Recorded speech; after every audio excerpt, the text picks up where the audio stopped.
another powerful Friday live conversation, and I couldn't be more excited today. My guest today helped take a company from 0 to millions of graduates. She got knighted for her humanitarian work and has trained over 300,000 people across 6 continents. She is literally a dame. Marcia Martin is the pioneer of human potential movement. And today we're pulling back the curtain and we are going to talk about what it actually takes to transform how people lead, communicate, and show up. Welcome, Marcia. Oh my gosh, I am so excited. And when you told me we were live, all of a sudden I just froze. But now it's so exciting. That's not like you. No. Live conversations, you know what? It lights me up to bring people like unfiltered, unedited, and you're so strong at that. Well, Thanks for Thank you being. so much. Thanks for being with. My kitties always love being on Zoom. So in case this happens, I'm just warning you in the beginning. Quite all right. I'm standing up today, so you won't see my dog's tail go by since I'm standing up. But yeah, pets love to join us on lives. All right, so let's get into it. You were at the birth of the personal development industry. What do most people get completely wrong about transformation in 2026?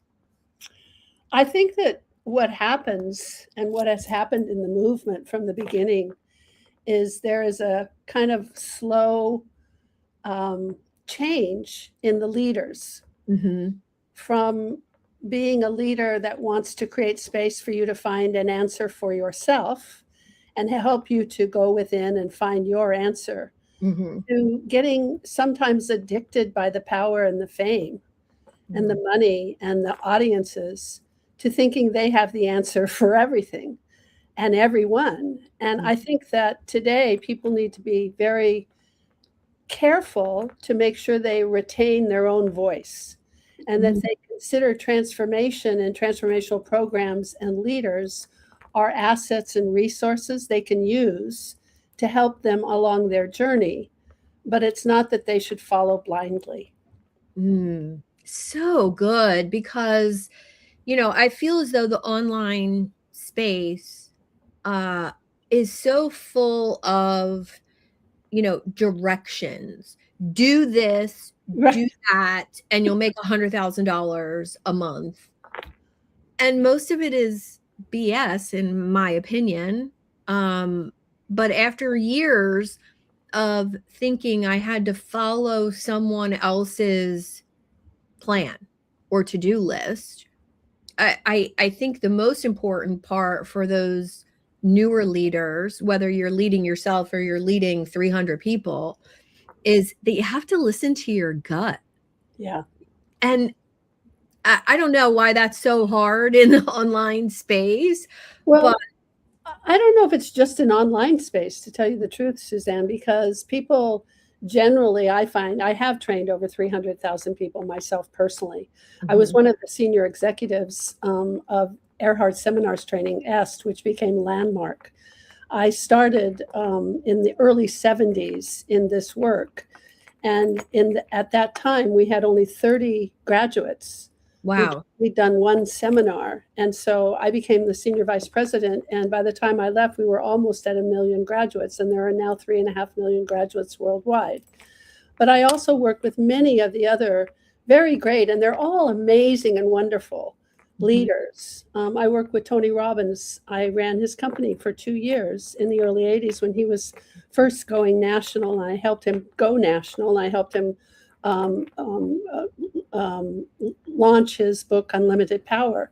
I work with John Hanley to help him expand LifeSpring. I work with Bob Hoffman to help him expand the Hoffman process and the Quantinity process. So I've been around a lot of the leaders, and I work with Jack Canfield. Jack Canfield and I co-created the Transformational Leadership Council and the Association for Transformational Leaders. So I've been at the beginning, mostly in the background, not in the background inside of the organization. Of course, I was a star inside of each of those organizations, but in the background to the masses, helping produce and bring the human potential movement to the place that it is today as the self-help industry, which is now a $48 billion industry. Yeah. So most of the teachers and trainers are colleagues, friends, clients, or people that I have known since I've been early in my 20s and late teens.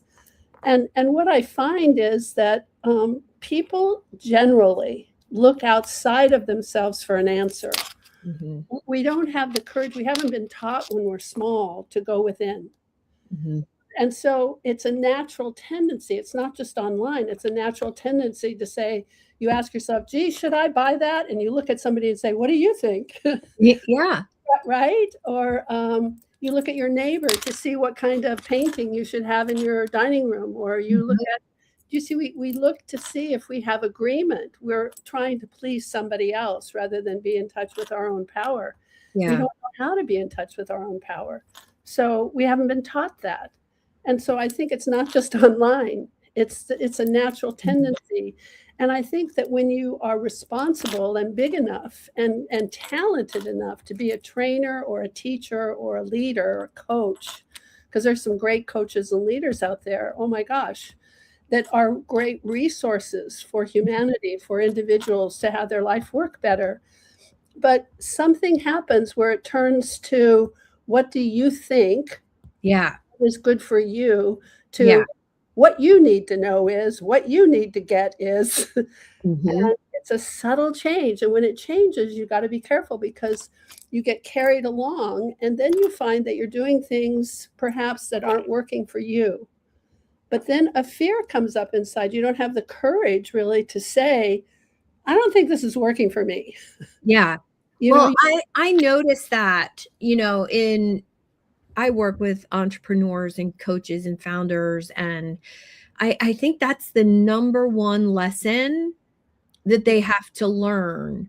And I know it was for me, full transparency. I was listening to everyone else when I had business after business offline. And when I came into the online space, it was, I don't know what I'm doing. I have to listen to someone else. Yes. And I remember investing, I'm going to whisper, well over $100,000 in different programs. I just don't want my husband to hear. I'm sure he will, because now I just said it out loud. But, just kidding. So much money and so much time and effort into listening to other people. You should do this, you should do that, you should have a lead gen system, and it has to be a certain sequence of emails, and it all felt icky and weird and not like me at all. And I think coming from the healthcare space too, I was more caring and more custom, and for about 5 years it was listening to other people and it wasn't working, and I was frustrated, and I thought, I'm just going to do things my way. Good for and you. All of a sudden things started to make sense and click. And I think, I don't know, when you're working with executives, that lesson is typically needed to learn in real time, because they're leading other people. It goes bigger than just leading yourself, because you're now leading other people. What do you think is the biggest barrier between, on the surface you're leading other people, but then still struggling yourself to lead yourself? Do you think that's a big disconnect for leaders? They all connect together. I'll tell you why. Because the thing that you need to know about leading yourself is you need to be aware of the patterns you have. And the patterns that you have came from making decisions when you were very young. Now, I work in corporations. I go into entrepreneurial businesses and medium-sized corporations and even large corporations and train the senior executives in leadership and communication.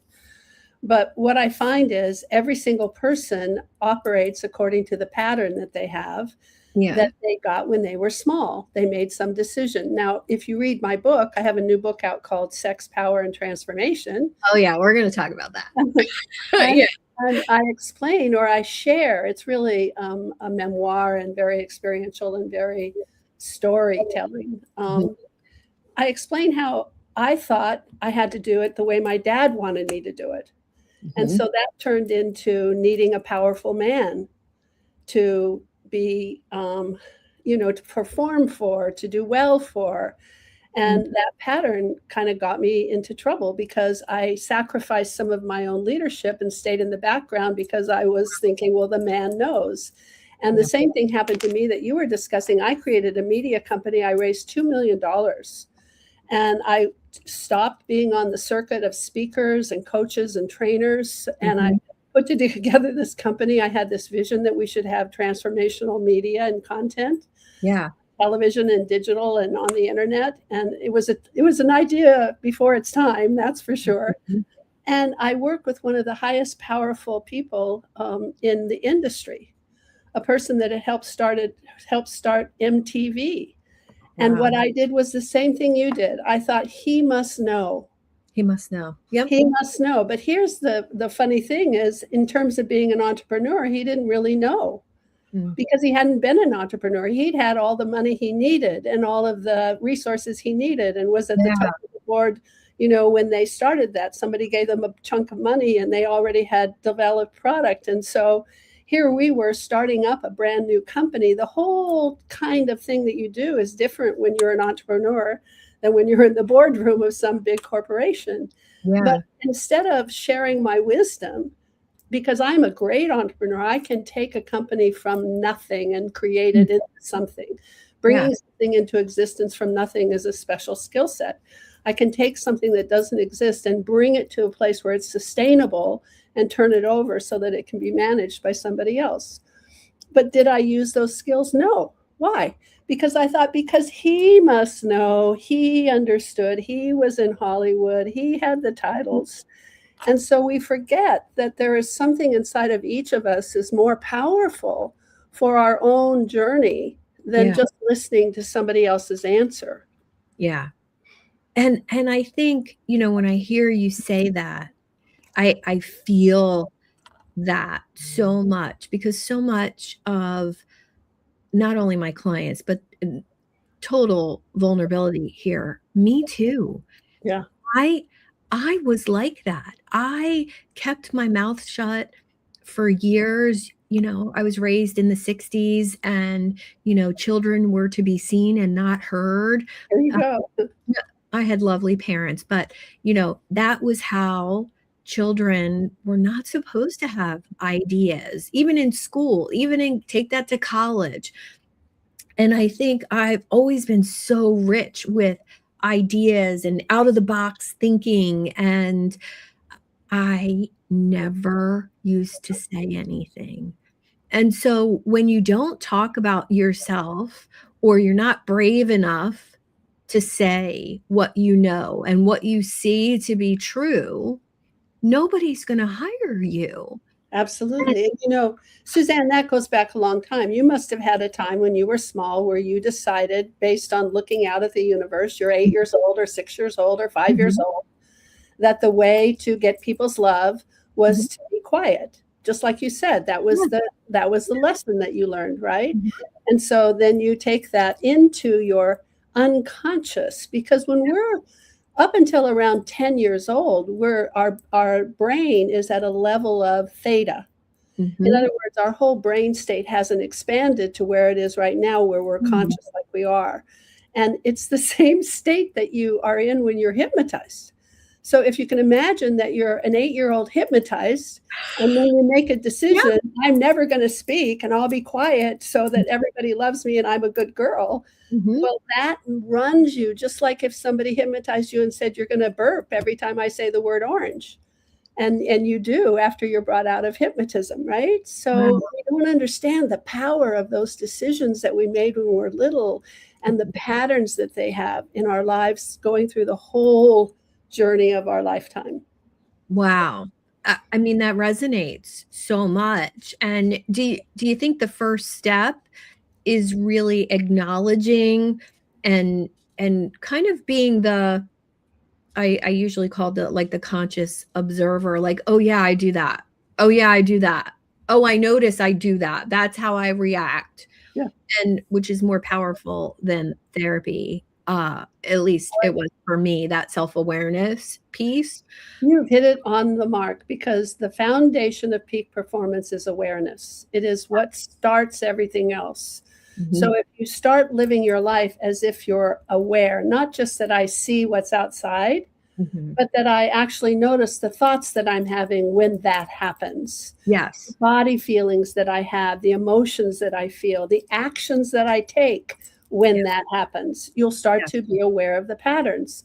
If you can start to be aware of the patterns, you can start to have a choice point before the pattern kicks in. And you can start to change and have some choice about how you want to respond to the universe rather than just naturally react with your pattern. The other thing I would say is, I think that what happens to all of us is we get to a place where we think we know. When we think we know, we have to start pretending, because truly, if you ever think about it, even when you are pretending you know, you really don't know what the hell you're doing. You're just trying it out and hoping that it works because it worked last time, right? Yeah. So I think a more powerful stance for people to take is to come into a situation saying, I don't know. And if I come from I don't know, I'm willing to see new answers. I'm willing to take input. I'm willing to consider feedback. I'm willing to look at different points of view. But if I think I know, then I resist all of that and just barge on the way I'm doing it. And it usually is you're going in the direction that you shouldn't go, and you're going to end up getting to where you're directed. Yeah. I know sometimes when I say, I'm not entirely certain, but I know where to find out, has earned me more respect. Yeah. Recently, I asked for an opinion from a billionaire in the tech space about something I was working on, and lucky enough to have access to him through my mentor. And I didn't really want the feedback. There was fear, right? There was, what if he says it's shit and horrible? And like, I've put a lot of work into this idea. And I just thought, that's where all value comes from, is asking for somebody who's been there, done that, done it at a very high level, and for him to look at my prospectus and, this is my idea, this is the way I'm approaching it, this is what I think. Super vulnerable to put yourself in that position for feedback. And it took about a day, and I received 4 pages of feedback. Oh, good for him. Well, he's lovely, but here's the thing. It was scary to open the feedback. Yes. And after the feedback, I thought, oh, this is a game changer for me. So my question from that is, being brave enough to ask for feedback, to receive the feedback. Now, of course, this feedback for me was good, but there's been times when I've had really negative feedback. Yes. And the choice point there, I think, is the most difficult for entrepreneurs, leaders, of receiving negative feedback, considering the source. Do I respect the source? You know, all of those questions.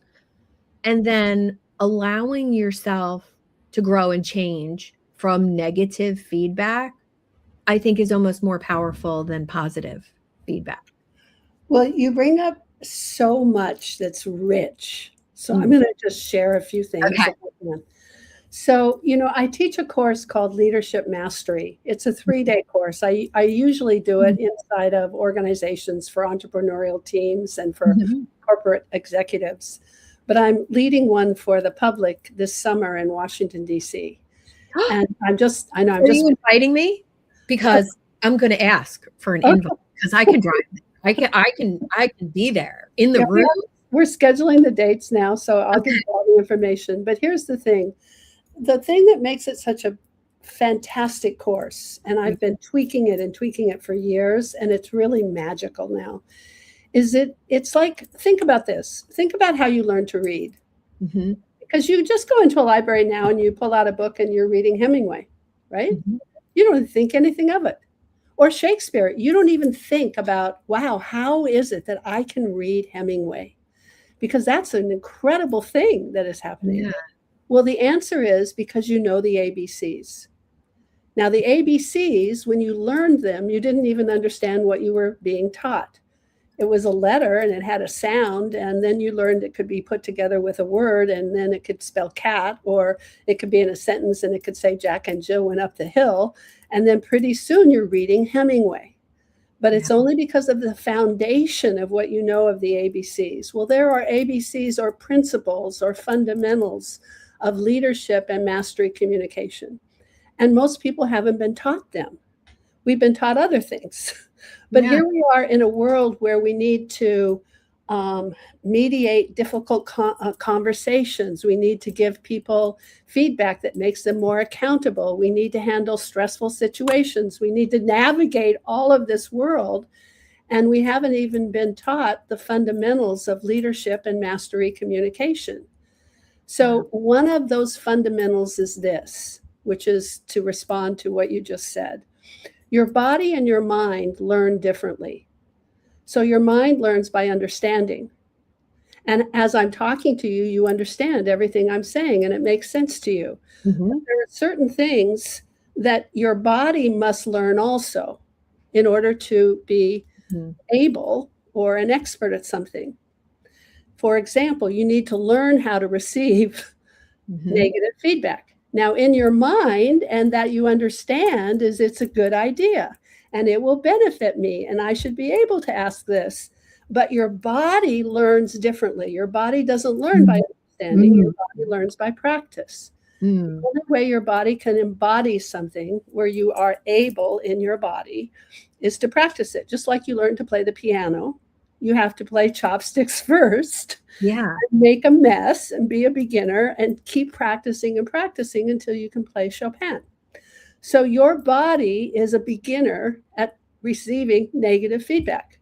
And the first thing that it does is it panics and it gets nervous and it's not sure and it's scared, has my ears burn. All of those things, right? Well, the only way through that, if you want to have your body be able, it's a skill set to receive negative feedback, you've got to practice it. So you got to get every friend that you can together and say, okay, I want you to tell me everything that you hate about me. I want you to tell me everything that's wrong about me. And what will happen is as you start to do that, your body will start to realize, oh, I didn't die. Oh, actually, I got benefit from this. Oh, I'm getting pretty good at this. Oh, I can even ask for more. Oh, I can lean in. Do you see? And pretty soon you'll be able to receive negative feedback. Now, what's interesting about what you said is the biggest skill that any leader in life needs is the ability to give and receive negative feedback, because it's the only way we can develop others, and it's the only way we can grow ourselves. Truly. If we see what's not working, right? So you just have to understand there are certain things that, and once you get that, you'll realize, oh, okay, I'm going to ask somebody some negative feedback today. And when you are panicked and you're upset and all of that, you can pat yourself on the shoulder and say, you did such a good job. You were a fantastic beginner. Because beginners don't look good. They're never right. They're always wrong. They make a mess. Do you see? So then you're a great beginner. Well, I love this so much, because this tangible thing that you're talking about, the practice of it, the body connection for me was always to go into defense mode when receiving something negative, right? And I remember the first time that it didn't happen, and the words that came out of my mouth, and it was with a friend who we are very good at critiquing what each other does, but that was just beginning for us. And I looked at him and I was like, oh, okay. And that became the kind of centering. Yeah. Your body started to learn. Yes. And that's exactly what happened. It was incredible. Let me give you another example. Yeah. You're young and you want to ride a bicycle, and your dad or your mom tells you how. And you read a book on how to ride a bicycle, and you think you know because they've told you everything. And what happens when you get on the bicycle? You don't know anything. It doesn't matter how much you understand that you should receive feedback. The only thing that gets you to the point you're talking about is you had it a few times to be aware of what you did, to make a new choice, to get involved, so that next time you rode the bicycle, you picked yourself up and got back on, and then you got back on, and pretty soon you're doing wheelies. Yeah. Because that's how your body learns. Well, love that analogy, and I'm going to steal that and use it because my dad was a professional cyclist. So him teaching me to ride a bike was, come on, just feel it. Feel the balance. Feel the center. So he taught me differently. Yes. Same way he taught me to drive a stick shift, by the way. Feel the engine. And I'm like, because he was talking to your body and not your mind. Yes. He wasn't telling you how. He was showing you the feeling. Feelings live in your body. Yeah. That's great. It was great, but I picked it up like right when you were saying that. I'm like, that's why my son learned to skateboard and ride a bike differently. Yeah. And how I taught him was a reflection of how I was taught, which was kind of amazing. You can think of it also in public speaking, because everybody says to me when I go into a business, they say, I get them up in front of the room. Why do I get them up in front of the room? Because I know they need to be speaking in groups as a leader. That's a skill set you have to be good at, right? Yeah. 99% of them will say, well, I'm not good at that. I'm too scared. I don't want to do that. I go, okay, I'm glad to know that you don't want to do it and that you're uncomfortable. So now I know what to have you do up in front of the room, right? Yeah. The more that they speak up in front of the room, the better they get. Then I can actually teach them some skill sets. But until their body is able to be present and open and connected in front of a group where people are staring at them, I can't teach them any of the good tricks. Yeah. Yeah. That makes, so much sense. Entrepreneurs, leaders, founders, you have to be able to talk to groups of people. And I think how many times that has come up for me, and it was scary in the beginning, but you keep doing it. Yes. I facilitated a networking group years ago. And when he asked me to do it the first time, it was on Zoom during the pandemic. And I didn't have my own, I had coaching groups, but that's different. Yeah. It was a networking group. And he asked me to facilitate the meeting. And I thought, yeah, I can do that. And I was really good at it. Good for you. And someone in the room, she's now a mentor and a dear friend, was in the room, and she sent me a message on Zoom. And she said, I've been to a lot of meetings. I don't know who the hell you are, but we need to have a conversation. Fantastic. And the conversation consisted of, why are you doing this for someone else? You need to be doing this for yourself. So it literally changed a lot for me. So sometimes, positive feedback, if we allow it, can actually change the trajectory of our business, right? So Absolutely. Feedback is really important. Huge fan of giving out positive. And there are so many of these principles, fundamental things for people to know and understand. Another one is the power of language. People don't realize that language actually is the bridge between your intention, your dream, something that you need to create first before anything can be real, and reality itself.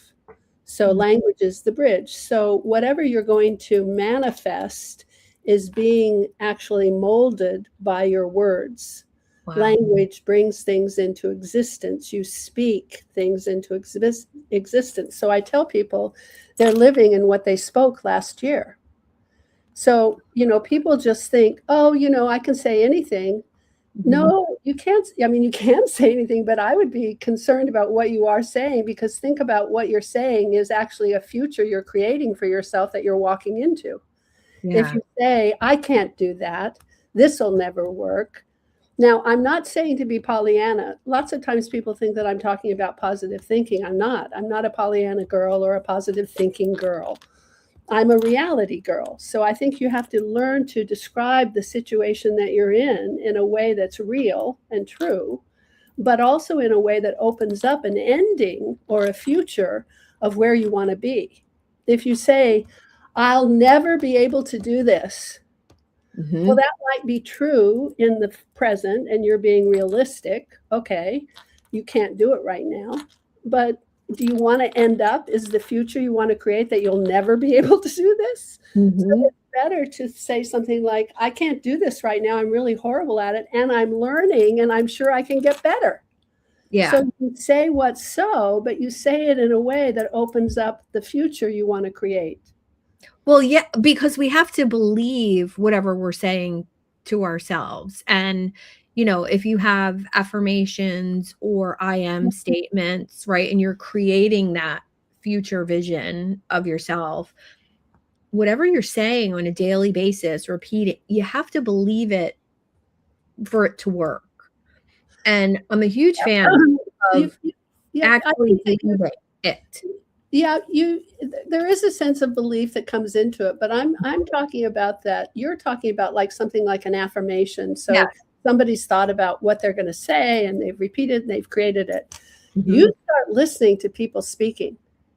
Just listen and say to yourself, gee, I wonder if they really know they just created that as a future. So somebody will say something like, oh, I can never get my relationships to work. Everything always falls apart. Like, just think about that person is saying that. Now, if they knew language was the medium that creates reality, why would they want to create a future of never having a relationship that works? You see? So it's just, there's so many things that we don't know about how the universe works, how our body works, how our emotions work, how our mind works, that are the foundation of being an effective human being. So I love that so much. And let's talk about your book for a minute, because I can't wait to dive in to reading your book. Look at this. I know. This is my new book. It's called Sex, Power, and Transformation, the inside story behind the rise of the self-help empire told by the woman who helped build it. And this is my memoir. This is I've discovered, Suzanne, this book is magic. Like, people are reading it and they say, I can't put this book down. Yeah. I had one girlfriend who told me they were going to read it on vacation. She was so excited she got it. And then she called me up and she says, I'm so mad at you. I started reading your book and I couldn't put it down, and now I have nothing to read on vacation. So I think it's pretty funny. So I love it. Let's now. Yeah. This is alone is brave and bold, and that excites me in itself. So really admire that. Thank you. You're welcome. This is the beginning of the prologue. Okay. This is a story of power and transformation, of miracles and manipulation, of profound healing and terrible abuse. But mostly it's a story about patterns, the ones that shape us, trap us, and sometimes, if we're lucky, set us free. Mm. In the 1970s, a cultural revolution swept through America. They called it the Human Potential Movement, and San Francisco was its beating heart. Born from the ashes of 1960s counterculture, it promised something irresistible, that each human being's potential was largely untapped, and if developed, would lead to greater happiness, creativity, and fulfillment. That promise has since evolved into what we now call personal growth, self-help, and self-improvement, a $48 billion global industry. I was there at the beginning, when it was still raw and real and dangerous with possibility. This book is so great because it has so many threads to it that I didn't realize, because I'm sharing my story from my point of view. And I was a young girl who grew into a woman in a man's world. I worked with some of the greatest, most powerful men in the United States, and had to deal with power. I always thought I was a powerful woman dealing with men with power. And the challenges of that, and the patterns of that, of how we hold ourselves as a woman, and what we do and what we say and what we run into and what we're willing to sacrifice, and how we hide our voice, and how we go ahead and do things because we think the man must have the answer. So there's that thread, but there's also the thread of that, that there are things that you need to be courageous about, and that there is that courage inside of you, that you can face defeat, you can face betrayal, you can face all of these things, and have it be a knowledge that it's some kind of gift that's given to you that you can use to learn something from, and that there's a purpose that the universe puts that gift in front of you, and it's not bad or terrible, but it's necessary. So there's just so many, and it's a story of power, of how power is used, and how power is misused, and how power is addictive, and how we let people have power over ourselves when we're afraid to be in charge of our own voice. So it's got everything in it. It's got Hollywood, it's got politics, it's got transformation, but it's my story. And I'm just thrilled. It's doing really well. And I would love, Suzanne, for you to read it. Oh my gosh. It's going in the Amazon cart today. Sex, Power, and Transformation. I will read it before vacation, because I always start with such good intentions taking books with me on vacation. And I really think when I go away, it's a complete break from learning, doing, checking email, looking at the online space. Like, I don't do any of it. I think I'm going to, but I don't. So I decided not too long ago not to have email on my phone or social on my phone when I go away. And it's almost like a lesson in returning to who I'm being just in the wild, right? Like, who am I? And 9 times out of 10, I meet a potential client on vacation just from being me and not having my nose in my phone and all that. So it's really incredible to go away with your family and really just not do any of those things. And just be in the flow. Yeah. That's what you're sharing. That's beautiful. Yeah. And that's necessary for you to revitalize yourself as a human being. It's kind of like when you have an iron and you're going to iron a shirt, you're smart enough to plug it in, right? Because you know the juice that comes through needs to be there, right? And the juice that we need is to be still with ourselves, to stop and just allow ourselves to be. Whether it's be at the beach or just to be, not on the phone and not handling a client, and not just to be, and then that'll revitalize you. So that's very smart. And a little splash of juice in our martini, of course. Yes, absolutely. So I would love to know what you're up to currently. Are you working with anyone? Are you still taking clients? Are you coaching? What are you doing right now? Well, first of all, I just launched my new website. It's marciamartin.com, and it's Marcia. I will share it below. And it has all of my access to everything. You can get my book there and find out about it. Okay. I have digital courses that people can purchase. Mm-hmm. So they're live courses I've given and have videoed, and then I add different exercises to them in a digital way. So you can take the course, and instead of paying $1,200 when it was live, you get to pay $97 when it's a digital course. Relationships, leadership, selling, all sorts of different digital courses.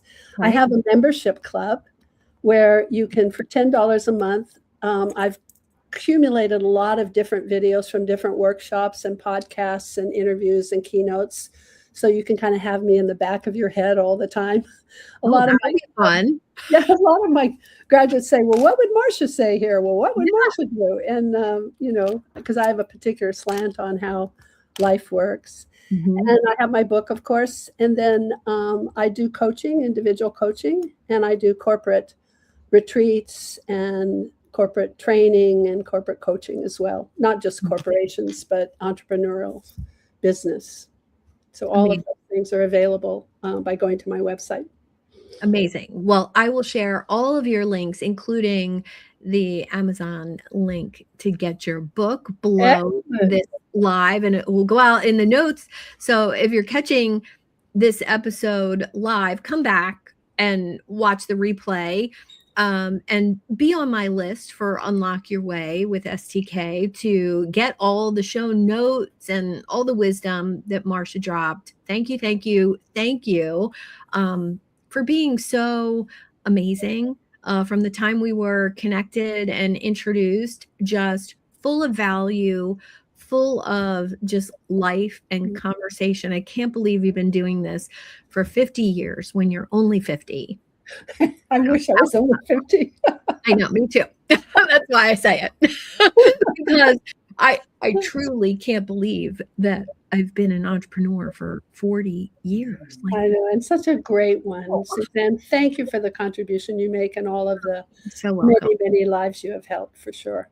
You're so welcome. And thanks for joining me today and being willing to have a live conversation. Thanks, everybody. Yeah. Have a great day, everyone. Bye.